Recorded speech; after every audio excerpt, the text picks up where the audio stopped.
மகர ராசி நேயர்களே, உங்கள் ராசிக்கு முயற்சி ஸ்தானமான 3ஆம் வீட்டில் சனி, லாபஸ்தானமான 11ஆம் வீட்டில் சூரியன், சுக்கிரன், புதன் போன்ற கிரகங்கள் சஞ்சரிப்பது நல்ல அமைப்பாகும். இதன் காரணமாக ஒரு வளமான பலன்களை அடையக்கூடிய ஒரு வாய்ப்புகள் உங்களுக்கு உண்டு. உடனிருப்பவர்கள் ஆதரவு மிக சிறப்பாக இருக்கும். கொடுத்த வாக்குறுதிகளை எளிதில் காப்பாற்றுவீர்கள்.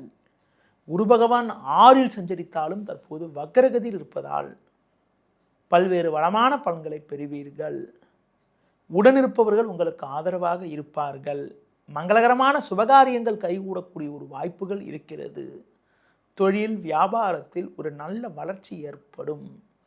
உத்தியோக ரீதியாக பார்க்கின்ற பொழுது ஒரு நல்ல முன்னேற்றத்தை அடையக்கூடிய ஒரு நாட்களாக வருகின்ற நாட்கள் இருக்கிறது. வெளியூர் தொடர்புகள் மூலமாக அனுகூலமான பலன்கள் கிடைக்கும். கடந்த காலங்களில் உங்களுக்கு இருந்து வந்த உடல் உபாதைகள் எல்லாம் தற்போது குறைந்து எதிலும் சுறுசுறுப்பாக செயல்படக்கூடிய ஒரு பலம் உங்களுக்கு உண்டு.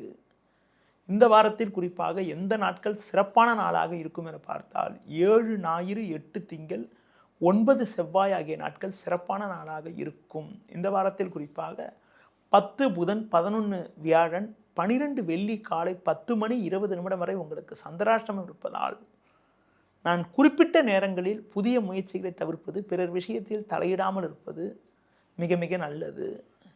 இந்த வாரத்தில் குறிப்பாக நீங்கள் முருக வழிபாடு மேற்கொள்வது, சரபேஸ்வரர் வழிபாடு மேற்கொள்வதன் மூலமாக ஒரு வளமான பலன்களை அடையக்கூடிய ஒரு வாய்ப்புகள் உங்களுக்கு உண்டு.